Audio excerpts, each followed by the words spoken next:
So guys I hope you are doing well. I am Veer, welcome to Study Family. तो कैसे हो दोस्तों, मैं आशा करता हूं शानदार तरीके से आप लोग अपनी लाइफ को एंजॉय कर रहे हो, अपनी सेहत, फैमिली और पढ़ाई का ध्यान काफी अच्छे से रख रहे हो। बहुत प्यारी बात बोली गई यार, जिंदगी में हो सके तो दो काम कभी मत करना। एक बोला गया कि एक व्यक्ति से जो कि झूठा हो उससे आप लोग प्यार करें और सच्चे व्यक्ति के साथ में आप लोग गेम खेलें। देखिए आप लोग, एक बच्चे के द्वारा बोला गया कि सर समझ में नहीं आ रहा है, एक लड़की थी वो छोड़कर चली गई। एक ऐसी लड़की का कमेंट आया कि सर एक लड़के ने धोखा दे दिया। तो कई सारे ऐसे कमेंट बहुत टाइम मुझे देखने को मिलते रहते हैं। अगर आप लोगों को जिंदगी में, अगर सबसे इंपॉर्टेंट बात यह कि सबसे पहला जो आप लोगों का फोकस होना चाहिए वो आप लोगों का करियर होना चाहिए। अगर लाइफ में आप लोगों का करियर सही बन गया तो फिर ये सारी चीजें आप लोगों को बहुत छोटी लगने लगेगी। आप लोग इन चीजों को अंडरस्टैंड करने लगोगे, आप लोग इन चीजों से थोड़े से ऊपर उठ जाओगे। पर लेकिन अगर बिना करियर बनाए हुए आप लोग इन सब चीजों में पड़ोगे तो काफी ज्यादा आप लोगों को प्रॉब्लम फेस करनी पड़ेगी। कई सारे लोग तो ऐसे होते हैं कि इन सब चीजों के चक्कर में अपनी जिंदगी तक बर्बाद कर लेते हैं। ये आप लोगों को डिसाइड करना है कि किस तरीके से आप लोगों को इनके अंदर से निकलना है। और कम से कम यार आप लोगों को इतनी अंडरस्टैंडिंग होनी चाहिए कि आप लोगों के साथ में कौन सही है कौन गलत है। हर एक वो इंसान जो बुरे वक्त में आप लोगों के साथ में है वो हमेशा आप लोगों के साथ में रहने वाला है। और ऐसा इंसान जब फूल खिले तो आ गया और फूल मुरझाए तो चला गया। उस इंसान को कभी भी जिंदगी में आप लोगों को कोई भी तवज्जो नहीं देनी है, उसको अपनी जिंदगी से हमेशा दूर रखना है। और सबसे बड़ी बात यही है कि एक तरीके से, जिस तरीके से आप लोगों ने देखा होगा कि माँ बाप का जैसा आप लोगों का प्यार होता है आप लोगों के लिए, ऐसा प्यार शायद ही आप लोग कभी देखने को मिलेगा किसी और पर्सन से। तो इसलिए माँ बाप जिस तरीके से प्यार करते हैं, अगर कोई भी उसका आधा भी आप लोगों को प्यार करता हुआ नजर आए तो समझ लेना उस पैटर्न में जिस तरीके से आप लोगों के पेरेंट्स आप लोगों को देखते हैं, यानी कि अपने फायदे के लिए, अपने फायदे के बारे में बात करता है, वो इंसान जो आप लोगों से बिना कोई कंडीशन रखे प्यार करे, बिना कोई कंडीशन रखे आप लोगों के साथ में आप लोगों का साथ निभाने की कोशिश करे, वही इंसान एक सच्चा इंसान बन सकता है। जो पहले कंडीशन लगा देते ना कि कोमा ये वाली कंडीशन फुलफिल होगी तो ये मिलेगा, ठीक है, वही वाली बात ना कि पहले जगवार दे दो फिर चाहे जितना प्यार ले लो, तो वो वाले जगवार वाले प्यार जो है ना वे हवा में धुआं उड़ जाते हैं जरा सी देर में। तो एक सही इंसान की परख आप लोगों को करनी पड़ेगी और ये परख जितनी जल्दी आप लोगों को हो जाएगी उतनी ही जल्दी जिंदगी में आप लोगों को एक स्टेबिलिटी आप लोगों के सामने नजर आएगी। अब आप लोग बोलोगे सर वो समझ कैसे आएगी, तो बहुत सारी ऐसी चीजें जैसे मूवीज देखकर सीखो, किताबें पढ़कर सीखो, बहुत सारी आप लोग सोसाइटी में एक दूसरे से जो आप लोगों ने कई सारी चीजें देखी होंगी उनसे भी आप लोग सीख सकते हैं। तो उदाहरण बहुत सारे हैं, अब आप लोगों को देखना है कि आप लोगों को इंप्लीमेंट कैसे करना है। ठीक है, तो आइए आज का सेशन स्टार्ट करते हैं बिना किसी देरी के। और पता नहीं मुझे क्यों लग रहा है कि आज के सेशन में से कोई ना कोई क्वेश्चन आप लोगों के एग्जाम में फंसने वाला है। ऐसा क्यों बोल रहा हूं, क्योंकि हिस्ट्री के कुछ ऐसे इंपॉर्टेंट पॉइंट मैं आप लोगों के सामने रखूंगा जिसके चांसेस है कि एग्जाम में क्वेश्चन आप लोगों के लिए बन सकता है। ठीक है, आइए एक एक कर देखते हैं। यहां पर थोड़ा सा ध्यान से सुनिएगा। ठीक है, नेशनल टूरिज्म जो डे है उसकी थीम के बारे में बात की जा रही है, तो ये बोला गया है DAD। ठीक है, तो डेड क्या है यहां पर आप लोगों को ये बताना है। बात की जा रही है एक तरीके शोकेस करना है जो हमारी कंट्री की जो डाइवर्स कल्चर है, जैसे हेरिटेज है हमारी कंट्री की, हमारी कंट्री में अगर ये चीजें रहेंगी तो टूरिज्म बढ़ेगा। इसको सबको वर्चुअली हम लोग को एक तरीके से चीजों को आगे लेकर चलना है। टूरिज्म का मतलब क्या होता है, इसका मतलब ये होता है आप लोग कहीं पर अगर कोई चीजें देखने जाते हैं, घूमने जाते हैं, फिरने जाते हैं, उससे उस एरिया में इकोनॉमी का भी डेवलपमेंट होता है। तो एक तरीके से टूरिज्म को बहुत सारी कंट्री ऐसी है जिनकी अर्थव्यवस्था उसके ऊपर डिपेंड है। अगर आप लोग बात करें आज के में सिंगापुर, आप लोग बात करें स्विट्जरलैंड, तो ये कुछ ऐसी कंट्री के नाम मैं आप लोगों को बता सकता हूं जहां पर टूरिज्म बहुत बड़ा रोल प्ले करता है उनकी कंट्री की इकोनॉमी के अंदर। ठीक है, तो इसके बारे में डिस्कस करेंगे। 11th नेशनल वोटर डे के बारे में बात की जा रही है। अब की बार की थीम क्या है ये आप लोग कंप्लीट करनी है, तो डिटेल में डिस्कस करेंगे। यूएसए के कौन से प्रेसिडेंट थे, जैसे अभी डोनाल्ड ट्रंप साहब क्या थे, वो पेरिस क्लाइमेट एग्रीमेंट से बाहर निकल गए। ऐसे यूएसए के एक प्रेसिडेंट थे जो यहां पर बाहर निकल गए थे एक प्रोटोकॉल से, जो 2001 में। ये प्रोटोकॉल कौन सी थी और ये प्रेसिडेंट कौन से थे, तो इंपॉर्टेंट क्वेश्चन बन सकता है। FIST, तो ये फिस्ट क्या है प्रोग्राम जो department of science and technology के अंडर में आता है। ये लॉन्च किया गया था 2000 में। ये अभी न्यूज में इसके बारे में हम लोग जानेंगे क्या बात की जा रही है। अभी फर्स्ट वुमेन जो फाइटर पायलट बनी है हमारी कंट्री की, जो कि बनने वाली है, जो कि रिपब्लिक डे परेड में पार्टिसिपेट करेंगी, ये कौन है, इनका नाम आप लोग को बताना है। पोटास और हेलेटाइट। ठीक है, तो ये पोटास और हेलाइट, ठीक है, तो इसके बारे में बताना है कि ये अभी रिसेंटली बात की जा रही है 50,000 स्क्वायर किलोमीटर का एरिया यहां पर नागौर के अंदर देखने को मिल रहा है। आप लोग यहां पर राज्य का नाम बताना और इसी के साथ में एक और डिस्ट्रिक्ट का नाम आप लोग यहां पर बताना है। हालांकि नागौर से आप लोग समझ पाएंगे कौन से राज्य के बारे में बात कर रहा हूं अगर थोड़ा सा ढंग से फोकस करेंगे। पोटास के बारे में बात की जा रही है, इसे सबसे ज्यादा कौन सा जो बेसिकली प्रोडक्ट बनाया जाता है, ठीक है, ये आप लोगों को बताना है। वाइकोम जो सत्याग्रह आप लोगों ने इसके बारे में पढ़ा भी होगा, अगर आप लोगों ने पुराने क्वेश्चन पेपर उठा के देखें तो ये एग्जाम में पूछा जा चुका है। ये यहां पर एक सत्याग्रह था जो कि अनटचेबिलिटी और कास्ट जो डिस्क्रिमिनेशन होता है हिंदू सोसाइटी में उसको रोकने की बात करता था। तो त्रिवनकोर के अंदर यहां पर ये बेसिकली देखने को मिला था। कौन से राज्य में है ये आप लोग को बताना है। आगे बात करेंगे हम लोग यहां पर हरिपुरा सेशन के बारे में। इसको आप लोगों ने सुना होगा, हरिपुरा, ये रिसेंटली अभी न्यूज में किस लिए जानेंगे। हरिपुरा सेशन भी यहां पर आप लोगों को पता है, ये वही सेशन है जिसके साथ में हमारी कंट्री के एक फ्रीडम फाइटर भी कनेक्टेड थे, जिनका नाम था सुभाष चंद्र बोस। ठीक है, तो ये हरिपुरा जो है कौन सी रिवर के किनारे पर है, तो ये भी आप लोगों को बताना है। तो ऐसे डिफरेंट क्वेश्चन आप लोगों से एग्जाम में पूछे जाते हैं जो आप लोगों ने एक्सपेक्ट भी नहीं किए होंगे। आप लोग बोलेंगे यार सब कुछ पढ़ के गए थे सुभाष चंद्र बोस साहब के बारे में, आ गया वहां पर हरिपुरा सेशन, रिवर पूछ लिया यार कहां पर है ये रिवर, कौन सी रिवर के ऊपर है। तो ये सारी चीजें आप लोगों के माइंड में क्लियर होनी चाहिए। तो काफी कुछ हिस्ट्री के पॉइंट में मैं आप लोगों से डिस्कस करूंगा, तो काफी इंटरेस्टिंग और प्यारा लेक्चर आज का रहने वाला है। तो आइए आज का डिस्कशन आगे बढ़ाते हैं पूरे जोश के साथ में। और देखिए जोश पूरा हाई होना चाहिए, क्योंकि वीक में अगर जोश आप लोग हाई रखेंगे ना तो वीक एंड तक आप लोग इस जोश को मेंटेन रख पाएंगे। तो कम से कम दिन जो स्टार्ट होता है उस दिन में आप लोगों को हाई जोश रखना है, ताकि शाम तक आप लोग अपने आप को मेंटेन रख सकें। ठीक है, तो सबसे पहले बात करेंगे हम लोग नेशनल टूरिज्म डे के बारे में। तो टूरिस्ट जो एक्टिविटी होती है उसके बारे में यहां पर बात की जा रही है। हमारी कंट्री में 25 जनवरी को सेलिब्रेट किया जाता है, यानी कि आज के दिन सेलिब्रेट किया जाता है, ताकि हम लोग टूरिज्म जो चीजें हैं उनको बढ़ा सकें, ग्रोथ और सस्टेनेबिलिटी के बारे में बात करें, इन सब चीजों को आगे लेकर चले जा सके। और खासकर मान लीजिए आप लोगों के एरिया में नारियल पानी काफी फेमस है, ठीक है, तो आप लोगों के एरिया में नारियल पानी के नाम से कोई चीजें फेमस होगी, आगरा का पेठा हो गया, ठीक है, मथुरा का पेड़ा हो गया, बनारस की साड़ी होगी। तो इस तरीके से कई सारी चीजें आप लोगों को लोकल एरिया में फेमस नजर आती हैं। तो लोकल एरिया में कई सारे तो टूरिस्ट डेस्टिनेशन जो है इसकी वजह से बन जाते हैं, तो उसको भी आगे बढ़ाने की कोशिश की जाती है। इसी के साथ में बात की जा रही है यहां पर डीएडी, इसका मतलब है देखो अपना देश। ठीक है, तो जो डैड है वो आप लोगों को देश दिखा रहे हैं, तो इसका मतलब ये थीम है यहां पर देश दिखाने की। इसमें बात की जा रही है कि हमारी कंट्री की जो diverse culture, heritage, destination, tourism product जो भी है उनको दिखाया जाएगा। और ये सारा कैसे दिखाया जाएगा? वर्चुअल इवेंट के थ्रू यहां पर दिखाया जाएगा, यानी कि आप लोग ये सारी चीजें देख पाएंगे ऑनलाइन मीडियम के थ्रू। तो ये यहां पर फोकस रहने वाला है। तो यहां पर नेशनल टूरिज्म डे की जो थीम है वो डैड है, इस तरीके से याद रखिएगा। ठीक है, इंपॉर्टेंट है यहां पर ये डे, थोड़ा सा इसके बारे में डिटेल में मैं आप लोगों से डिस्कस करूंगा, कुछ और बातें भी आप लोगों को बताऊंगा हमारी कंट्री के इलेक्शन के बारे में। सबसे पहले बात करते हैं 11th जो नेशनल वोटर डे है वो हमारी कंट्री में सेलिब्रेट किया जा रहा है 25 जनवरी 2021 में। ये बेसिकली फाउंडेशन डे है इलेक्शन कमीशन ऑफ इंडिया का, जो कि हमारी कंट्री में 25 जनवरी 1950 में बनाया गया था, जिसके चलते आगे फिर हमारी कंट्री में इलेक्शन कंडक्ट कराए गए। सबसे पहले तो आप लोगों को यहां पर ये याद रखना है हमारी कंट्री में जो इलेक्शन कमीशन ऑफ इंडिया है वो किस किस के इलेक्शन कंडक्ट कराता है। ये क्वेश्चन कई बार पूछा जा चुका है आप लोगों के साथ में। तो नेशनल लेवल का जो इलेक्शन कमीशन है वो कंडक्ट कराता है लोकसभा, राज्यसभा, स्टेट की जो लेजिस्लेटिव असेंबली होती है, जो लेजिस्लेटिव काउंसिल होती है, ये याद रखना, और प्रेसिडेंट एंड वाइस प्रेसिडेंट। ठीक है, ये याद रखना, जो लेजिस्लेटिव काउंसिल है, जिस राज्य में भी लेजिस्लेटिव काउंसिल है उसके भी election conduct election commission of India के द्वारा ही कंडक्ट कराए जाते हैं। अब एक तो क्वेश्चन आप लोगों के लिए यहां पर ये है, हमारी कंट्री में कितने ऐसे राज्य हैं जहां पर लेजिस्लेटिव काउंसिल है, ठीक है, जिसको आप लोग विधान परिषद बोलते हैं, तो ये आप लोगों को बताना है कितने ऐसे राज्य हैं। ठीक है, ये क्वेश्चन हो गया। आगे बात करें यहां पर हमारी कंट्री में अगर संविधान में आप लोग बात करें तो आर्टिकल 324 जो है ये काफी इंपोर्टेंट है, जिसके बारे में आप लोग याद रखिएगा। ये बेसिकली फोकस देकर चलता है इलेक्शन कमीशन ऑफ इंडिया के बारे में। तो इलेक्शन कमीशन ऑफ इंडिया हमारी कंट्री में जो पावर आती है वो इसी से निकल कर आती है। ठीक है, एक ये इंपोर्टेंट जो बातें हैं, अगर आप लोगों से कोई पूछे 4 वॉचडॉग कौन से हैं, तो आप लोगों से कई बार बातें पूछ ली जाती है ऐसे तरह 4 वॉचडॉग कौन से हैं, तो इसके बारे में याद रखिएगा। अगर जस्टिस के बारे में बात करें तो जुडिशरी होगी, अगर मेरिट सिस्टम के बारे में बात करें तो यूपीएससी हो गया, और अगर आप लोग बात करें लोगों के पर्स के पैसे का ध्यान रखने के बारे में तो controller and auditor general of India हो गया, और इलेक्शन कंडक्ट कराने के लिए डेमोक्रेसी के लिए तो हमारी कंट्री में इलेक्शन कमीशन ऑफ इंडिया हो गया। तो 4 वॉचडॉग हैं, याद होगा आप लोगों को, पॉलिटी में मैंने इसके ऊपर एक कंप्लीट लेक्चर भी ले रखा है इन वॉचडॉग के बारे में, तो कोई कंफ्यूजन आप लोगों के माइंड में नहीं होना चाहिए। तो इसी के बारे में बात की जा रही है।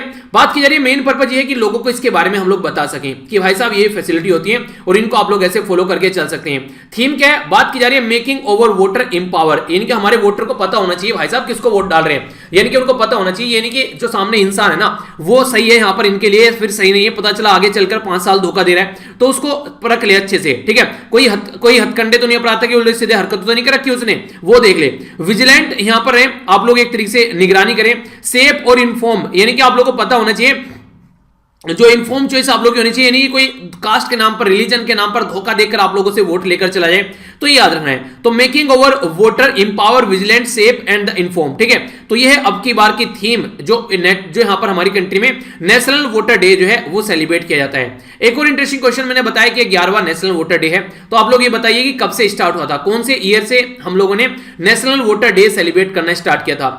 थोड़ा सा क्वेश्चन है तो बिल्कुल डायरेक्ट ही क्वेश्चन है, तो इसका आंसर आप लोग दे सकते हैं। ठीक है, आइए आगे बढ़ते हैं। इंपॉर्टेंट इंटरनेशनल न्यूज है। इंपॉर्टेंट किस लिए बोल रहा हूं? इंपॉर्टेंट इसलिए बोल रहा हूं कि कुछ चीजें ऐसी हैं जो काफी लंबे समय से न्यूज में है और इनके बारे में क्वेश्चन आप लोगों से बन सकता है। तो ऐसी चीजें यहां पर बात की जा रही है पेरिस क्लाइमेट एग्रीमेंट के बारे में। आप लोगों को पता है यूएसए के जो प्रेसिडेंट है डोनाल्ड ट्रंप साहब, वो 4 नवंबर 2020 में ये पेरिस क्लाइमेट एग्रीमेंट से बाहर निकल गए थे, यानी कि उन्होंने इसको बिल्कुल ढक्कन बंद कर दिया। पर लेकिन जो बाइडेन ने आकर ढक्कन खोल दिया। जो बाइडेन को पता था कि हाँ यार क्लाइमेट काफी बड़ा मुद्दा है, तो उन्होंने आते ही यहां पर जैसी ओथ ली 20 तारीख को, तो सबसे पहले इन्होंने यूनाइटेड नेशन पेरिस जो एग्रीमेंट है उसमें एंट्री की अपनी कि हाँ यार इसको एंट्री करते हैं और चीजों को आगे लेकर चलते हैं। और ऐसा नहीं है कि यहां पर डोनाल्ड ट्रंप भी सरफिरे थे, इससे पहले जॉर्ज डब्ल्यू बुश ऐसी हरकतें कर चुके हैं। वो क्योटो प्रोटोकॉल से अपने आप को बाहर खींच चुके हैं 2001 के अंदर में। तो क्योटो प्रोटोकॉल से जब बाहर खींचा गया तो उस टाइम पर भी यहां पर यूएसए को काफी क्रिटिसाइज किया गया था। एक और इंटरेस्टिंग बात, कंफ्यूज मत होइएगा, यहां पर यूएस से बाहर निकला है 2001 में, क्योटो प्रोटोकॉल 2001 की नहीं है, ठीक है। तो ये कंफ्यूज मत होइएगा, क्योटो प्रोटोकॉल है 1997 की, ठीक है। तो ये 1997 11 दिसंबर को क्योटो प्रोटोकॉल थी जो साइन की गई थी, ठीक है। तो इसके बारे में याद रखिएगा। जो इफेक्टिव की गई थी, ये की गई थी 2005 में, इसको इफेक्टिव किया गया था। तो ये यहां पर जो डब्ल्यू बुश साहब थे ये पहले यहां से इससे निकलकर भाग गए थे। क्योटो प्रोटोकॉल किसके बारे में बात करती है, ये भी एक इंपॉर्टेंट क्वेश्चन बन सकता है। तो ये ग्रीन हाउस जो गैस होती है ना, उनके बारे में बात करते हैं, ग्रीन हाउस गैस, ठीक है। तो याद रखना ग्रीन हाउस गैस के बारे में यहां पर ये बात करते हैं ताकि उसको एक तरीके से रोका जा सके, या फिर ग्रीन हाउस गैस एमिशन भी आप लोग बोल सकते हैं। तो एक तरीके से ये फंडा रहता है। तो ये इसके ऊपर काम करते हैं ताकि जो चीजें हैं उनको थोड़ा सुधारा जा सके और जो टेम्परेचर बढ़ रहा है उस टेम्परेचर को कम किया जा सके, ठीक है। तो इसी के बारे में याद रखना। बेसिकली जो प्रोमिस है यहां पर जो आज के में आप लोग बात करते हैं, तो मैकेनिज्म ये थी कि नेट जीरो एमिशन इनको करना था 2050 तक का, इंक्लूडिंग जो टारगेट था यहां पर, ठीक है, 2025 तक का। अब यहां पर देखिए अभी जो बाइडेन साहब निकल कर आए तो ज्यादा लंबे डिसीजन नहीं बना रहे हैं, अपने टाइम ड्यूरेशन के डिसीजन बना रहे हैं। तो इनको अपनी टर्म जो है 2025 में खत्म होने वाली है। तो इनका जो प्लान है ये 1.7 ट्रिलियन ये नेक्स्ट 10 ईयर में यहां पर इसके ऊपर खर्च करने वाले हैं, बिसाइड प्राइवेट इन्वेस्टमेंट। यानी कि प्राइवेट वाला तो जो इन्वेस्टमेंट करेगा, उसके अलावा इनके द्वारा ये काम करने की बात यहां पर की गई है। पेरिस क्लाइमेट एग्रीमेंट के बारे में कुछ और बातें अगर करें यूएसए की साइड से, तो यहां पर 10 million well paying clean energy job बोला जा रहा है कि क्रिएट होने वाली है। कहां से? जैसे सोलर पावर, विंड पावर अगर लगाए जा रहे हैं तो लोगों को जॉब मिल रही है, कोई इनको इंस्टॉल करने की जॉब कर रहा है तो कोई बनाने की जॉब कर रहा है, ठीक है। इसी के साथ में ये सारी चीजें आप लोगों से जो आप लोगों को लिखने के लिए कुछ आता है ना, ग्रीन हाउस गैस या फिर इन सब चीजों के बारे में, तो हल्का हल्का सा आइडिया आप लोगों को जरूर रखना है, ठीक है। यूनाइटेड जो क्लाइमेट कॉन्फ्रेंस है जो ग्लासगो में होने वाली है अब की बार, तो यहां पर ये एंगेज करेंगे दो यूनाइटेड नेशन जो फ्रेमवर्क है इन सब चीजों को लेकर, क्लाइमेट चेंज को लेकर। तो मेंबर नेशन यहां पर ग्लोबल एम्बिशन को और आगे लेकर चलेंगे। यूएसए जो है वो ऑलरेडी यहां पर प्लेज ले रहा है इसको लेकर कि जल्दी ही चीजों को अचीव करेंगे और ग्रीन हाउस गैस एमिशन जो है ये 26 से लेकर 28% तक ये 2005 के लेवल तक लेकर जाएंगे, ठीक है, 2025 तक का, यानी कि इसको काफी कम करने वाले हैं। और यूनाइटेड नेशन जो ग्रीन क्लाइमेट जो फंड है उसके बारे में बात की जा रही है, तो ये बोल रहे हैं कि प्लेज है कि 3 बिलियन के करीब यहां पर ये अभी फिलहाल इसको ट्रांसफर करेंगे आने वाले टाइम में। एस्टिमेट देखिए जो ये प्लीज ली गई 3 बिलियन की आफ्टर ट्रांसफरिंग 1 बिलियन, ठीक है। तो यहां पर एक तरीके से मैं ये बोल सकता हूं कि जो जो बातें यहां पर डोनाल्ड ट्रंप ने बोली थी उनके जस्ट अपोजिट में जाके अब लोग काम करेंगे क्लाइमेट चेंज को लेकर। और आप लोग यहां पर देख सकते हैं इंडिया का क्या टारगेट है, चाइना का क्या टारगेट है, यूएसए का क्या है और यूरोपियन यूनियन का क्या टारगेट है। इंडिया का टारगेट यह है कि हम लोग क्या करेंगे, हम लोग जो एमिशन की जो इंटेंसिटी है उसको अपनी जीडीपी का 30 से 35% बिलो 2005 तक हम लोग इसको लेकर आने वाले हैं। 2005 के लेवल पर हम लोग इसको लेकर आने वाले हैं 2030 तक का। और पावर जो कैपेसिटी है 40% नॉन फॉसिल फ्यूल बेस्ड हमारी आप लोगों को देखने को मिलेगी। तो यह है हमारी कंट्री का टारगेट। यूएसए का टारगेट मैंने अभी बताया यहां पर 26 से लेकर 28 तक का लेकर आने वाले हैं 2025 तक का 2005 के लेवल पर। अगर चाइना के बारे में बात करें तो उन्होंने बोला है कि 60 से लेकर 65 के बीच में आप लोगों को देखने को मिलेगा 2030 तक का, ठीक है। और नॉन फॉसिल फ्यूल भी यहां पर 20% ऑफ प्राइमरी जो एनर्जी कंजप्शन है 2030 तक का ये बोला जा रहा है कि ये नॉन फॉसिल फ्यूल यूज करेंगे, यानी कि सोलर एनर्जी हो गया, विंड एनर्जी हो गया, ये सारे ये यूज करने वाले हैं। और यूरोपियन यूनियन ने तो बोला है कि एमिशन 40% बिलो 1990 के लेवल तक लेकर जाएंगे 2030 तक का। तो इनका तो और भी अच्छा टारगेट है। तो देखते हैं कौन कौन अपना टारगेट अचीव कर पाते हैं। रेस में सारे लगे, तो एक अच्छा सा अगर कुछ लिखने के लिए क्वेश्चन भी आए या फिर डायरेक्ट क्वेश्चन आप लोगों से बने तो याद रखेगा। तो क्योटो प्रोटोकॉल के बारे में कुछ बातें करी और पेरिस क्लाइमेट एग्रीमेंट के बारे में भी हम लोगों ने कुछ बातें करी। पेरिस फ्रांस के अंदर है जिसके नाम पर इसका नाम रखा गया था, ठीक है। आइए अब आगे बढ़ते हैं। छोटी सी न्यूज है पर इंपॉर्टेंट और इंटरेस्टिंग न्यूज है यहां पर, इसके बारे में मैं आप लोगों से बात करूंगा। ये जो बात की जा रही है ये बात की जा रही है एक आंट के बारे में। आंट मतलब चींटी के बारे में। चींटी की एक नई प्रजाति अभी देखने को मिली यहाँ पर दो राज्य के अंदर, एक है केरला और दूसरे है तमिलनाडु। तो क्या क्या प्रजाति है यहाँ पर, ये थोड़ा सा इसके बारे में ध्यान से सुनिएगा। नाम है इसका उकेरिया, ठीक है। तो यहाँ पर ये जो वंशज है यहाँ पर ये उकेरिया यहाँ पर इसका नाम रखा गया है। पर लेकिन जो इसका नाम रखा गया यहाँ पर ये उकेरिया जोशी इसका नाम रखा गया है। उकेरिया जोशी बुलाया जाएगा इसको केरला के अंदर में, और तमिलनाडु के अंदर में इसको उकेरिया नाम से पुकारा जाएगा। आखिर क्यों? क्योंकि जो प्रोफेसर अमिताभ जोशी हैं, ठीक है, जो कि काफी इंपोर्टेंट एक बायोलॉजिस्ट हैं Jawaharlal Nehru centre for advance scientific and research के अंदर, तो इनके नाम पर इसका नाम रखा जा रहा है यहाँ पर चींटी का। Department of science and technology के अंडर में यहाँ पर ये आता है। तो जो आंट है यहाँ पर ये इसमें बोला जा रहा है कि काफी 10 तरीके के इसमें जो सेगमेंट होते हैं, इसमें एंटीना होते हैं, ये तो ये काफी कुछ डिस्कवर कर सकते हैं। और सबसे बड़ी बात पता है क्या है, जो पढ़ने के बाद मुझे इंटरेस्टिंग भी लगी वो ये थी कि ये अपना वर्जन जो है वो यहाँ पर जो इनका वर्जन प्रेजेंट टाइम में देखने को मिल रहा है, ये नया मॉडल है पुराने गुणों को अपने अंदर रखते हुए, ठीक है। तो एक तरीके से आप लोग बोल सकते हैं कि जो स्पीसीज है वो इमर्ज हो रही है एक ओनली मॉडल ऑर्गेनिज्म, जो कि एक तरीके से सब फैमिली है, यानी कि एक तरीके से गुण भी आप लोगों को देखने को मिलेंगे और एक नया मॉडल भी यहाँ पर निकल कर आ रहा है। तो ये बात की जा रही है केरला के अंदर, और यहाँ पर इसी के साथ में तमिलनाडु के अंदर। केरला के अंदर जो यहाँ पर ये पेरियार टाइगर रिजर्व है, जिसके बारे में आप लोग याद रखिएगा, ये है यहाँ पर पेरियार नेशनल पार्क, ठीक है। तो ये आप लोग यहाँ पर देखते हैं केरला के अंदर। तो इस पर्टिकुलर एरिया में यहाँ पर ये देखने को मिल रहा है। केरला की कैपिटल क्या है, ये तिरुवनंतपुरम। तो ये पेरियार रिवर का भी नाम आप लोगों ने सुना होगा। तो ये कुछ बातें हैं जो आप लोगों से क्वेश्चन की फॉर्म में कई बार बन जाती हैं, तो कंफ्यूजन नहीं होना चाहिए। आगे चलते हैं। ये जो है ये काफी इंटरेस्टिंग न्यूज मुझे लगी, और मुझे लगता है कि पता नहीं क्यों आप लोगों से यहां से क्वेश्चन बन सकता है एग्जाम में, तो थोड़ा सा ध्यान से सुनिएगा। वैसे तो करंट की न्यूज है, पर लेकिन हिस्ट्री का कुछ बैकग्राउंड है जो कि क्वेश्चन बन सकता है। बात की जा रही है यहां पर ये हरिपुरा के बारे में। हरिपुरा के बारे में बाद में बात करूंगा। अभी हमारी कंट्री में जो सुभाष चंद्र बोस साहब हैं, उनकी 125वीं बर्थ एनिवर्सरी सेलिब्रेट की गई। तो जैसे महात्मा गांधी जी की 2019 में आप लोगों को याद होगा 150वीं बर्थ एनिवर्सरी सेलिब्रेट की गई थी, अभी इनकी 125वीं बर्थ एनिवर्सरी सेलिब्रेट की गई है। तो डायरेक्ट क्वेश्चन आप लोगों से बन जाएंगे जब भी कोई ऐसा नंबर निकल कर आता है। तो प्राइम मिनिस्टर मोदी जी जो है ये अभी यहाँ पर हरिपुरा गुजरात के अंदर पहुंचे एक दिन पहले, जब इनको विजिट करना था कोलकाता में। आखिर यहाँ पे विजिट करने क्यों गए? यहाँ पे विजिट करने इसलिए गए क्योंकि हरिपुरा जो है वो काफी इंपोर्टेंस रखता है। अगर अपनी कंट्री की हिस्ट्री में आप लोग बात करो, हरिपुरा सूरत डिस्ट्रिक्ट है उसके अंदर आप लोगों को देखने को मिलेगा। एक तो इंपोर्टेंट क्वेश्चन याद रखिएगा, ये तापी रिवर जो है उसके किनारे पर है। हरिपुरा जो है ये गुजरात के अंदर तापी रिवर के किनारे पर है। और हरिपुरा जो है आप लोगों ने याद होगा कि इंडियन नेशनल कांग्रेस का जो 1938 यानी कि 1938 में जो सेशन था उसको हरिपुरा सेशन के नाम से भी आप लोग जानते हैं। और नेशनल कांग्रेस के जो यहाँ पर हरिपुरा में जो मीट हुई थी यहाँ पर ये 19 से लेके 22 फरवरी 1938 तक देखने को मिली थी।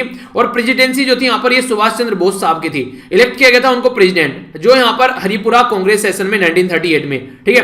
तो इसके चलते भी ये काफी ज्यादा न्यूज में यहाँ पर ये उस टाइम से भी कई सारे क्वेश्चन पूछे जा चुके हैं।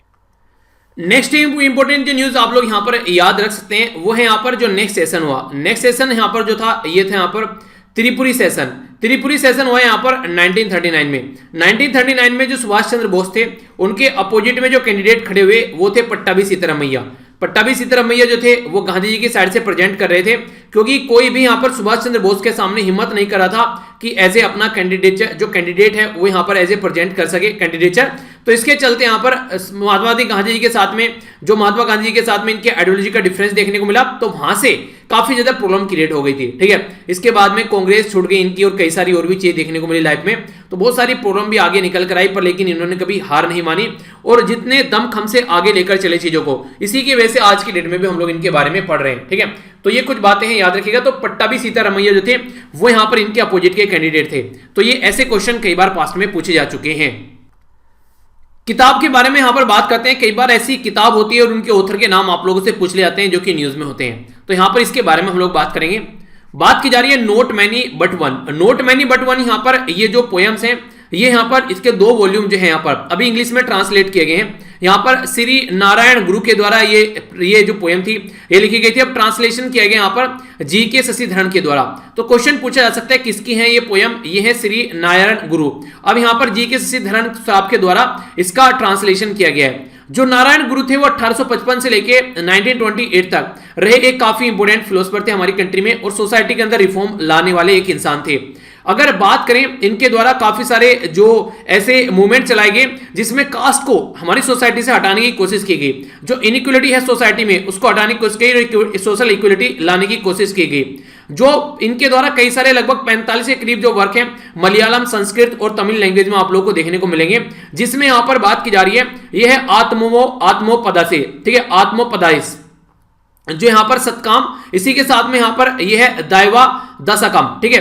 तो ये ऐसे आप लोगों से पूछ ले जाएंगे किसके द्वारा है यहां पर, ये तो अभी न्यूज में है तो इनके बारे में याद रखेगा, तो ये आप लोगों से क्वेश्चन बन सकता है। इसके बारे में थोड़ी सी इंटरेस्टिंग बातें मैं आप लोगों से बात करूं यहां पर टॉपिक के बारे में, तो व्याकोम सत्याग्रह 1924 में, ये 1924 से लेकर 25 तक ये एक सोशल जो एक सोशल प्रोटेस्ट था यहां पर, जिसमें त्रिवनकोर यानी कि केरला के अंदर यहां पर जो अनटचेबिलिटी होती है और कास्ट डिस्क्रिमिनेशन होता है उसको हटाया गया, यानी कि एक तो अनटचेबिलिटी और दूसरा कास्ट को यहां पर हटाया गया, तो इसमें भी इनका काफी बड़ा रोल रहा। इसी के साथ में श्री नारायण धर्मा प्रिया पालना जो योगम है, ये आल्सो नोन है SNDP योगम के नाम से भी इनको जानते थे, ठीक है।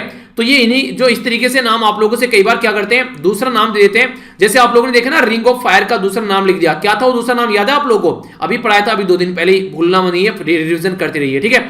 तो इस तरीके से बताइए कमेंट बॉक्स में, और आंसर जरूर दिया करो यार, आंसर काफी कम देते हो आप लोग, आंसर देते रहो करो, ठीक है। इसी के साथ में बात करें अगर यहाँ पर ये बात की जा रही है इनका एक शिष्य आप लोग बोल सकते हैं, फिर इनके गाइडेंस में जिसका नाम था यहाँ पर पद्मनम, ये जिसका नाम था यहाँ पर पद्मन नाभन, ठीक है, ये पालपू, तो ये 1903 में इनके द्वारा यहाँ पर ये काफी बड़ा रोल प्ले किया गया, ये इसको बेसिकली आगे ले जाने में, जो कि श्री नारायण गुरु के एक शिष्य आप लोग बोल सकते हैं। श्री नारायण गुरु जो है वो अपने आप ही वोक्यम जो सत्याग्रह था इसमें इनके द्वारा पार्टिसिपेट किया गया, ताकि सोसाइटी में से जो कास्ट है या फिर अनटचेबिलिटी है उसको हटाया जा सके और सबको इंसानों की तरीके से ट्रीट किया जा सके और कंट्री को आगे लेकर चल सके। तो ऐसे क्वेश्चन आप लोगों से बड़ी फ्रीक्वेंटली पूछे जाते हैं।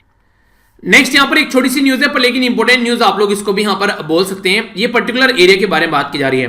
हमारी कंट्री में जो union minister for chemical and fertiliser, उनके द्वारा एक मीटिंग चेयर की गई और उसमें बोला गया कि 12.7 लाख, ये यहां पर 12.7 लाख MMTPA, इसको बोलते हैं million metric ton per annum, ठीक है। तो यहां पर बोला जा रहा है कि यहां पर ये यूरिया प्लांट की बात की जा रही है, कहां पर, ये है नामरूप। नामरूप आप लोगों ने सुना होगा नॉर्मली, नामरूप कहां पर पड़ता है, ये आसाम के अंदर। तो यहां पर अभी नामरूप 4 यूनिट जो है वो काफी इंपॉर्टेंट है, खासकर लोकल डेवलपमेंट के लिए। देखिए फायदा क्या होता है, अगर कोई भी काम आप लोग करते हैं ना, उसको काम करने के में आप लोगों को कई सारी जॉब भी क्रिएट हो जाती है। मान लीजिए कल को आप लोग अपने पर्टिकुलर एरिया में बोलने लगे कि यार एक छोटा सा एक ग्रुप बनाते हैं और गांव में बच्चों को पढ़ाने स्टार्ट करेंगे, ठीक है। जो भी फीस दे सकते हैं वो फीस दे पाएंगे और जो फीस नहीं दे सकते हैं उनसे हम लोग फीस नहीं लेंगे। तो इसके चलते कई सारे लोग जो हैं जो अपना कुछ टाइम निकाल कर देंगे, उनको थोड़ा सा रेवेन्यू भी जनरेट हो जाएगा ताकि उसको फिर प्रोडक्टिव कामों में वो लगा सके। तो ऐसा आप लोग इसको बोल सकते हैं, ठीक है। तो ऐसा नहीं है कि हर एक इंसान जो भी पैसा अगर ले रहा है फिर कुछ ऐसा काम कर रहा है उसको गलत तरीके से मिसयूज कर रहा है। बहुत सारे ऐसे इंसान भी है जो सोसाइटी में वेलफेयर का काम कर रहे हैं। कई सारे ऐसे लोग भी आप लोगों को देखने को मिल जाएंगे, जैसे आप लोगों ने देखा होगा सुपर 30, ठीक है। तो बच्चों को रखना और फिर वहां पे उनको पढ़ाना, तो कोई ना कोई कहीं ना कहीं से थोड़ा बहुत तो रेवेन्यू आ रहा होगा, कहीं ना कहीं से तो काम चल रहा होगा, कोई ना कोई थोड़ा बहुत डोनेट कर रहा होगा चीजों को लेकर, जिसके चलते वो जिंदगी चल रही है। वरना बिना पैसे के पॉसिबल नहीं है कि वो चीजों को आगे चला पाएंगे, ठीक है। तो इस तरीके से समझ सकते हैं। तो प्रोडक्टिव भी चीजें देखने को मिलती है। तो इस तरीके से यहां पर वही चीजें समझाने की कोशिश की जा रही है, ठीक है। तो जॉब क्रिएट तो हर जगह हो जाएगी अगर कोई भी काम करना आप लोग स्टार्ट करेंगे। इवन अगर घर में भी आप लोग किसी पर्टिकुलर पर्सन को काम देते हैं, ठीक है, आप लोग मान लीजिए जॉब पे जा रहे हैं तो घर में किसी को काम दे दिया आप लोगों ने, कई आप लोगों ने देखा हो खाना बनाने वाले रख लेते हैं, ठीक है, झाड़ू पोछा करने वाले रख लेते हैं। तो ये भी एक तरीके से जॉब दे रहे हैं आप लोग दूसरों को, ठीक है। आप लोग अपने काम को और प्रोडक्टिव चीजों में यूज कर रहे हैं, क्योंकि ये तो वो भी काम कर सकता है जो कि ज्यादा पढ़ा लिखा नहीं है, उससे भी आप लोग घर में ये काम करा सकते हैं। पर लेकिन अगर आप लोग ऑफिस वगैरह जा रहे हैं तो आप लोग आसानी से वहां से प्रोडक्टिव टाइम अपना निकाल सकते हैं। तो ये होता है एक तरीके से प्रोडक्टिविटी को बढ़ाना। नामरूप जो है ये स्मॉल टाउन है यहाँ पर, जो कि आप लोगों को देखने को मिलेगा पटकई माउंटेन रेंज। तो पटकई जो माउंटेन रेंज है ये कहां पर है, तो इनको कई बार पूर्वांचल रेंज के नाम से भी जानते हैं, ठीक है, जो कि म्यांमार के साथ में कनेक्ट करती है। और एक्सट्रीम साउथ है यहाँ पर आसाम के अंदर आप लोगों को देखने को मिलेगी धियांग, और जिसको आप लोग दिशान के नाम से भी जानते हैं यहाँ पर। ये यहाँ पर बेसिकली रिवर आप लोगों को देखने को मिलेगी, ध्यान या फिर दिशान। एडमिनिस्ट्रेटिव जो नामरूप है यहाँ पर ये आप लोगों को डिब्रूगढ़ के अंदर डिस्ट्रिक्ट के अंदर देखने को मिलेगा, जो कि एक इंडस्ट्रियल टाउन भी है आसाम के अंदर में। इसी के साथ में जो नामरूप है यहाँ पर ये फर्स्ट प्लेस है इंडिया के अंदर में जहां पर natural gas based fertiliser factory जो है स्टेब्लिश की गई। और इसी के साथ में यहाँ पर जो नेचुरल गैस वाटर जो स्टीम और नाइट्रोजन फ्रॉम एयर से प्रोड्यूस करने की कोशिश की गई यूरिया को। तो ये यहाँ पर आप लोगों से पूछे कहां पर है, तो यह नामरूप। और नामरूप कहां पर है, यह है आसाम के अंदर में। और आसाम कहां पर है, यह है नॉर्थ ईस्ट के अंदर में। जैसे आप लोग यहां पर देखते हैं आसाम हो गया, कौन कौन से राज्य टच करते हैं नॉर्थ ईस्ट में, तो अरुणाचल प्रदेश हो गया, नागालैंड, मणिपुर, मिजोरम, त्रिपुरा और इसी के साथ में मेघालय। इंपॉर्टेंट है, याद रखना वेस्ट बंगाल भी आसाम को टच करता है, तो कंफ्यूज मत होइएगा। और अगर बात करें इंटरनेशनल बाउंड्री के बारे में, तो आसाम के साथ में कौन टच करती है, तो ऊपर हो गया भूटान और नीचे हो गया बांग्लादेश। ठीक है, तो ये है दो इंटरनेशनल बाउंड्री जो आसाम को टच करती है, म्यांमार टच नहीं करता है, तो कंफ्यूज मत होइएगा।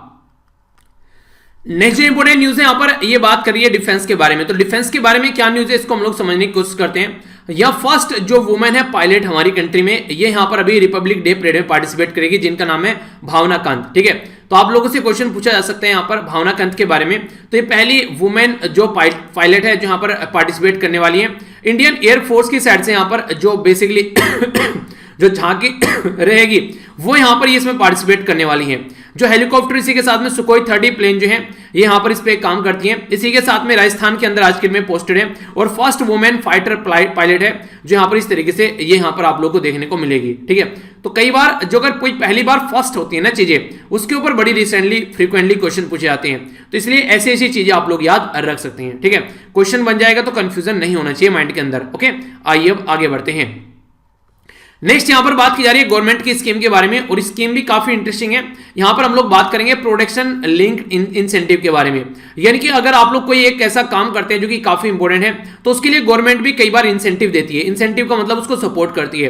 तो यहां पर जैसे कि आप लोगों ने दवाइयां बनानी स्टार्ट कर दी, ठीक है, तो एक्टिव फार्मास्यूटिकल जो इंग्रेडिएंट्स है जिनको शॉर्ट फॉर्म में आप लोग एपीआई बोलते हैं, ये एपीआई मैक्सिमम हमारी कंट्री में कहां से लाए जाते हैं, हम लोग खरीद कर लेकर आते हैं चाइना से खरीद कर लेकर आते हैं, तब अपनी कंट्री में हम लोग दवाइयां बनाते हैं। तो इसको एक्टिव फार्मास्यूटिकल इंग्रेडिएंट्स बोलते हैं, तो हमारी कंट्री में लाए जाते हैं। तो हम लोग कोशिश कर रहे हैं कि कुछ ना कुछ चीजें ऐसी करें कि हम लोग अपनी ही कंट्री में इनके ऊपर काम करने स्टार्ट कर दें।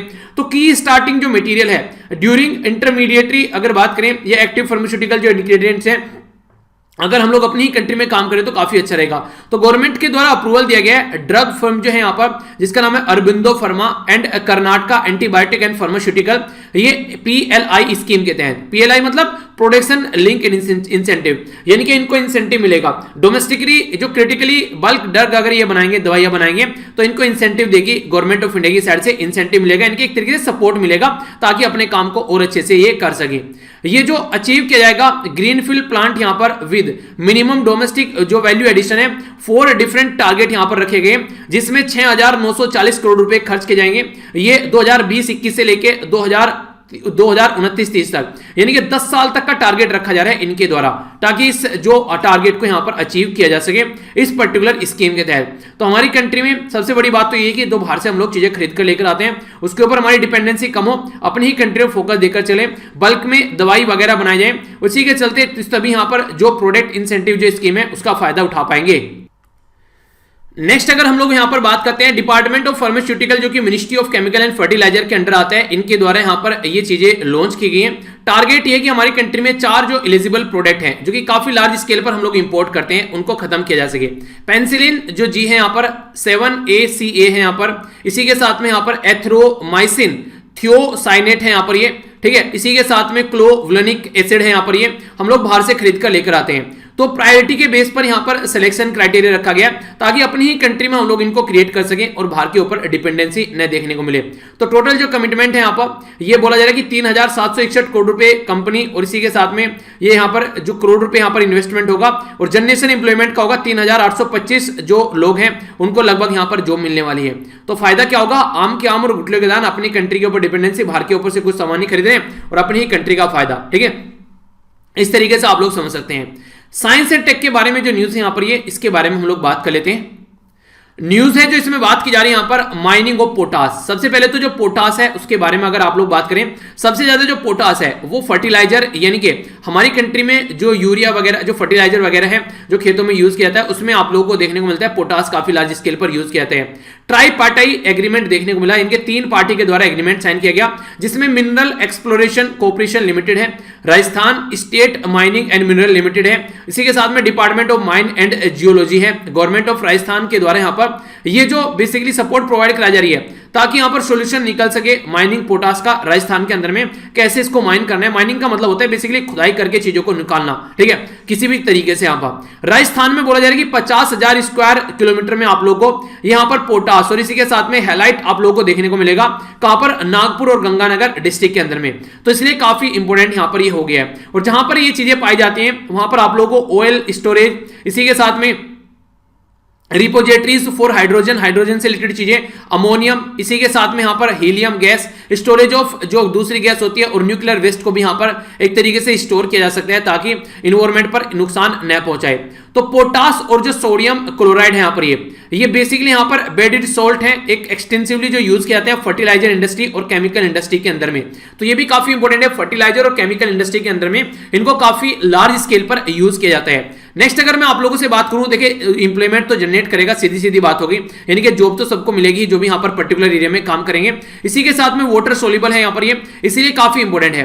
पोटास, पोट एस, ठीक है, तो ये इसका फुल फॉर्म यहां से निकाला गया पोटास का। इसका मतलब क्या है, पोट का मतलब बर्तन होता है और एस का मतलब होता है राख वगैरह, ठीक है, तो उसी से यहां पर चीजें निकाली जा रही हैं। तो ये जो बेसिकली बोलते थे, इसको ये रेफर करते थे कि प्लांट एस जो basically wood ash soak in the water in the pot, ठीक है, तो यानी कि पोट के अंदर में जो यहां पर राख वगैरह डाले और फिर उसको नेचुरल तरीके से वो सूख जाती, तो मैन्युफैक्चरिंग करने के लिए भी यहां पर ये प्रोडक्ट यूज किए जाते थे पहले इंडस्ट्रियल एरा के टाइम, इंडस्ट्रियल एरा से पहले, जब से इंडस्ट्री आने स्टार्ट हुई उससे पहले ऐसी ऐसी चीजें की जाती थी यूज चीजों को बनाने के लिए। और पोटास मैंने अभी बताया फर्टिलाइजर यानी कि जो खाद वगैरह है उसको बनाने में काफी लार्ज स्केल पर इसको यूज किया जाता है। तो आंध्र प्रदेश में सबसे ज्यादा हमारी कंट्री में पाया जाता है। तो पर्टिकुलर एरिया का नाम अगर माइंड में रहेगा तो कंफ्यूजन आप लोगों को नहीं रहेगा, तो इसलिए कोई भी कंफ्यूजन नहीं रखना है, ठीक है। नेशनल न्यूज की ओर चलते हैं, बात की जा रही है फंड फॉर यहां पर यह है improvement of science and tech advisory board, जिसको FIST के नाम से भी आप लोग जानते हैं। तो इसकी मीटिंग हुई, तो इसमें अभी रिसेंटली इसका नया लोगो जो है वो यहां पर मीटिंग के अंदर देखने को मिला। तो निकिता मल्होत्रा जो है, जो कि गुरु नानक देव यूनिवर्सिटी अमृतसर से रिप्रेजेंट कर रही है यहां पर फिस्ट ए न्यू अवतार के तौर पर। नेशनल जो रिपोर्ट ऑन फिस्ट है यहां पर ये इंपैक्ट डालती है evolution of study and report activity जो भी इसके अंदर रिलीज की जाती है। बेसिकली डिस्कस करते हैं कि जो हमारी कंट्री में सेंटर फॉर ह्यूमन और ऑर्गेनाइजेशन जो रिसोर्स डेवलपमेंट है उसको कैसे आगे लेकर चलना है। तो department of science and technology के अंदर ये प्रोजेक्ट आप लोगों को देखने को मिलता है। तो फिस्ट जो प्रोजेक्ट है यहाँ पर ये ministry of science and technology department के अंदर देखने को मिलता है, साइंस एंड टेक्नोलॉजी के 2000 में इसको लॉन्च किया गया था। प्रोवाइड करता है बेसिक इंफ्रास्ट्रक्चर ताकि फैसिलिटेट कर सके रिसर्च एंड डेवलपमेंट की जो स्टडी है। एक तरीके से आज के में अगर कुछ भी आप लोगों को देखने को मिलता है, कोई एक्सपेरिमेंट सामने निकल कर आता है, किसी ने किसी के द्वारा उसके ऊपर रिसर्च किया गया होगा ताकि और ज्यादा फ्रेश टैलेंट जो है वो इस पर्टिकुलर एरिया में आ सके और दूसरे अदर जो एजुकेशन इंस्टीट्यूशन है उनको भी हम लोग इंप्रूव कर सकें। तो ये बेसिक पर्पज यहां पर देखने को मिलता है, ठीक है। तो बेसिक चीज है, कंफ्यूज नहीं होना है, थोड़ा सा आइडिया आप लोग रखोगे तो एग्जाम में क्वेश्चन आप लोगों से नहीं छूटेगा। तो वही कहते हैं कि मोटा मोटा अगर आइडिया रखोगे तो कम से कम आप लोगों को पता रहेगा कि चल क्या रहा है, ठीक है। आइए अब हिस्ट्री में लेकर चलता हूं, इंपोर्टेंट क्वेश्चन यहां से भी आप लोग का बन सकता है, थोड़ा सा ध्यान से जानेंगे। बात की जा रही है यहां पर ज्योमोती कनवोरी के बारे में। तो ये क्या है, इनके बारे में थोड़ा सा हम लोग समझेंगे और अभी रिसेंटली न्यूज में किस लिए है, क्या यहां पर बातें की जा रही है। बात की जा रही है हमारी कंट्री के जो प्राइम मिनिस्टर मोदी साहब हैं वो आसाम के दौरे पर गए। आसाम के दौरे पर जाने के बाद में उनके द्वारा यहां पर एक पर्टिकुलर एरिया है जिसको सिवा सागर जिले के नाम से आप लोग जानते हैं, ठीक है। तो सिला सागर जिला जो है ये काफी इंपॉर्टेंट है यहां पर, और यहां पर इनके द्वारा जो बेसिकली फोकस दिया गया तो उसके बारे में सरिएगा। ये है यहां पर जेरांग पठार, ठीक है। तो इसके बारे में थोड़ा सा हम लोग समझेंगे। अगर बात करें यहां पर आप लोगों को एक पिक्चर दिख रही होगी, पिक्चर में एक वुमेन को यहां पर पेड़ से बांध रखा है और इसको कोड़ों से मारा जा रहा है। तो आप लोग बोलेंगे यार ऐसा क्यों किया जा रहा है, तो इसी के पीछे की कहानी है जो यहां पर प्रेजेंट की गई है, इसको हम लोग समझने की कोशिश करेंगे, ठीक है। पहले यहां पर जिसको हम लोग यहां पर रंगपुर इसको यहां पर आप लोग आज के में अगर बात करें तो आप लोग इसको शिवसागर के नाम से भी आप लोग बोलते हैं। ये एक पावरफुल अहोम जो डेंसिटी थी इस पर्टिकुलर एरिया में पाई जाती थी। अहोम डेंसिटी के बारे में याद रखिएगा, आसाम के अंदर रूल किया गया इसके द्वारा 1228 से लेकर 1826 तक का, ठीक है। तो यहां पर एक काफी लंबे समय तक इनके द्वारा रूल किया गया। तो यहां पर जारेंगा पोथार, ठीक है, ये ओपन फील्ड जो शिवसागर टाउन आप लोगों को देखने को मिलेगा। 17th सेंचुरी में अहोम प्रिंस जोमुती थी, यहां पर ये जोमुती जो थी उसको टॉर्चर किया गया और इतना टॉर्चर किया गया कि उसकी डेथ हो गई। जोमिती जो थी यहां पर जोमिती जो थी यहां पर इसकी जो डेथ हो गई इस पर्टिकुलर एरिया में, उसका रीजन क्या था? क्योंकि ये वाइफ थी यहां पर ताई अहोम प्रिंस जिनका नाम था गड़ापानी। गड़ापानी जो था जिनको आप लोग बोलते हैं यहां पर गड़ापानी नाम जो बोला गया यहां पर, लेटर इसको यहां पर ये सुप्ताफा के नाम से भी आप लोग जानते हैं। आखिर क्या थी तो ये कहानी यहां पर लिखी हुई है। ये भाई साहब जो थे ये अपना एरिया छोड़कर भागे, तो इनकी जो वाइफ थी उनसे पूछा गया और पीट पीट कर इनकी जगह जानने की कोशिश की गई कि कहां पर ये भागा हुआ है, ठीक है, ताकि इसके बारे में अंडरस्टैंडिंग कर सके और इसको पकड़ सके, इसको मार सके। पर इन्होंने इतना वो नहीं कहते कि पतिव्रता पत्नी, तो इतनी पतिव्रता पत्नी निकली, अपनी जान गंवा दी, पर लेकिन बंदी ने ये नहीं बताया कि ये इंसान गया कहां पर है, ये इंसान है कहां पर, ठीक है। तो इसको कहते हैं एक तरीके से ये होता है एक हाई लेवल का ट्रस्ट जो आप लोगों को देखने को मिलता है। तो प्रिंस जो गड़ापानी है यहां पर ये वो बाद में वापस आए और उनके द्वारा अपनी फौज इकट्ठी की गई और बाद में इनके द्वारा चीजों को हराकर अपना एरिया वापस लिया गया। गदापानी एंड जो यहां पर जोमती सन जो था जिनका नाम था रुद्र सिन्हा, उनके द्वारा आगे चलकर यहां पर जोय सागर तालुका नाम से भी यहां पर कुछ काम किया गया ताकि रिकॉग्नाइज किया जा सके इनकी मदर को, तो उनके लिए भी इनके द्वारा काम किया गया। तो इस तरीके से आप लोग अगर चीजों को समझने की कोशिश करेंगे तो डायरेक्ट क्वेश्चन आप लोगों से पूछ ले जाएंगे किसी पर्टिकुलर एरिया के बारे में, अहोम डायनेस्टी के बारे में आप लोगों से पूछा जाएगा। न्यूज में है यहां पर ये, पर लेकिन हिस्ट्री का क्वेश्चन आप लोगों से पूछा जाएगा जोमती कोनवारी के बारे में कि कौन थी यहां पर ये। तो इस तरीके से आप लोगों से बैकग्राउंड इंफॉर्मेशन पूछी जाती है और आप लोग फिर बोलते हैं यार ये क्वेश्चन कहां से बनकर आ गया। तो अगर डिटेल में आप लोग ढंग से बैकग्राउंड इंफॉर्मेशन के साथ में चीजों को प्रिपेयर करके चलेंगे तो कभी भी आप लोग को डाउट नहीं रहेगा कि ये क्वेश्चन कहां से आ गया, ठीक है। आइए एक बार रिव्यू कर लेते हैं क्या क्या डिस्कस किया, लंबे समय तक फिर आप लोग इसको याद रख पाओगे, ठीक है। सबसे पहले यहां पर बात की हम लोगों ने इंपोर्टेंट डे के बारे में, नेशनल टूरिज्म डे समझा। नेक्स्ट हम लोगों ने यहां पर नेशनल वोटर डे जाना, तो दो इंपोर्टेंट डे समझे। इंटरनेशनल न्यूज में हम लोगों ने यहां पर जो बात की ये पेरिस क्लाइमेट एग्रीमेंट और इसके साथ में हम लोगों ने यहां पर जो बात की क्योटो प्रोटोकॉल के बारे में बात की, ठीक है, जो कि ग्रीन हाउस गैस के बारे में था। और इंडिया, चाइना, यूएसए और यूरोपियन यूनियन की क्या क्या कंडीशन है वो हम लोगों ने समझी। नेक्स्ट यहां पर हम लोगों ने बात की नेशनल न्यूज के बारे में, तो हम लोगों ने यहां पर समझा FIST के बारे में, ये क्या है इसके समझने की हम लोगों ने कोशिश की। नेक्स्ट हम लोगों ने स्टेट के बारे में बात की, तो यहां पर हम लोगों ने केरला और तमिलनाडु के अंदर जो आंट पाई गई है उसके बारे में समझा। और इसी के साथ में पेरियार नेशनल पार्क भी हम लोगों ने देखा लोकेशन। डिफेंस न्यूज में हम लोगों ने यहां पर जो बात की फर्स्ट वुमेन फाइटर पायलट जिसके बारे में बात की रिपब्लिक डे परेड में जो पार्टिसिपेट करने वाली है, तो ये समझा, इंपॉर्टेंट है, याद रखना। नेक्स्ट साइंस एंड टेक्नोलॉजी के बारे में आप लोग बात करें तो माइनिंग पोटास के बारे में राजस्थान के अंदर हम लोगों ने जो चीजें हैं वो समझी। गवर्नमेंट स्कीम के बारे में बात करें तो हम लोगों ने पब्लिक नहीं प्रोडक्ट लिंक इंसेंटिव स्कीम के बारे में जाना, तो क्या क्या काम करने की कोशिश की जा रही है और क्या क्या सिचुएशन है। बुक जो थी उसके बारे में हम लोगों ने समझा था यहाँ पर नोट मैनी बट वन, ठीक है, तो ये था यहाँ पर श्री नारायण गुरु के द्वारा लिखी गई थी और GK शशिधरन के द्वारा यहाँ पर बेसिकली इसको ट्रांसलेट किया गया, इसके बारे में डिटेल में समझा। नेक्स्ट हम लोगों ने यहाँ पर बात की प्लेस इन न्यूज के बारे में, तो मैंने आप लोगों को यहाँ पर हरिपुरी सेशन के बारे में डिटेल में समझाया और इसी के साथ में एक और सेशन था जो 1939 में देखने को मिला, ठीक है, वो सेशन भी हम लोगों ने समझा। तो क्वेश्चन आप लोगों से बन सकता है। ज्योग्राफी में हम लोगों ने यहाँ पर ये नाम रूप 4 के बारे में बात की, जो कि यहाँ पर अभी बात की हम लोगों ने आसाम के बारे में डिटेल में समझा था कि यहाँ पर जो केमिकल एंड फर्टिलाइजर जो बेसिकली उससे रिलेटेड चीजें स्टैब्लिश करने की कोशिश की जा रही है, ठीक है। तो ये था पूरा न्यूज। हिस्ट्री के बारे में अगर बात करते हैं यहाँ पर, तो हम लोगों ने देखा यहाँ पर एक पर्टिकुलर रानी के बारे में किस तरीके से उन्होंने अपना फर्ज निभाया, ठीक है, तो ये चीजें थी। आइए अब क्वेश्चन के बारे में बात करते हैं। सबसे पहले नेशनल टूरिज्म डे की थीम आप लोग को बतानी है, बताइए क्या है इसकी theme. 11th national voter day की थीम क्या है ये भी आप लोग को बतानी है। कौन सा यूएसए के जो प्रेसिडेंट थे जिसने एक प्रोटोकॉल से बाहर निकले थे 2001 में, ये कौन सी प्रोटोकॉल थी ये बताना है। FIST की फुल फॉर्म आप लोग बताइए। लेफ्टिनेंट जो यहां पर फ्लाइट लेफ्टिनेंट का नाम आप लोग को बताना है, जो कि फर्स्ट वुमेन फाइटर पायलट है जो पार्टिसिपेट करेंगे यहाँ पर रिपब्लिक डे परेड के अंदर, ठीक है। पोटास और हैलाइट के बारे में आप लोगों को बताना है कहां पर सबसे ज्यादा पाए जाते हैं, पोटास से सबसे ज्यादा प्रोड्यूस क्या किया जाता है ये आप लोगों को बताना है। वैकोम सत्याग्रह जो है ये किस राज्य में आप लोगों को देखने को मिला, कौन सी रिवर पर है, हरिपुर, ठीक है। तो यहां पर जो हरिपुरा है यहाँ पर ये कौन सी रिवर के ऊपर है जिसके बारे में हम लोगों ने डिटेल में डिस्कस किया। तो डायरेक्ट क्वेश्चन आप लोगों से एग्जाम में बन जाए तो कंफ्यूज मत होना। चलिए अब थोड़ा सा रिविजन कर लेते हैं। ये वो रिवीजन है जो आप लोगों का बच गया था, जो मैंने आप लोगों को बोला भी था कि रिवीजन आप लोगों का बच गया है, क्योंकि संडे में हम लोगों ने जो डिस्कस किया उसमें कुछ कम आर्टिकल हम लोगों ने डिस्कस किए, ठीक है। तो यहां पर आप लोगों का पूरा डिस्कशन है। बात की जा रही है यहां पर फ्रीडम फाइटर सुभाष चंद्र बोस के बारे में। उनकी बर्थ एनिवर्सरी 23 जनवरी को सेलिब्रेट की गई, तो किसके नाम से इसको सेलिब्रेट किया गया। कौन सी मिनिस्ट्री है जिसके द्वारा व्हाट्सएप के गूगल सीईओ जो हैं उनको बोला गया कि भैया जो हरकतें कर रहे हो छोड़ दो, ठीक है। प्रोटेक्शन एक्ट कौन सा है जिसमें शेड्यूल 4 के बारे में बात की जा रही है।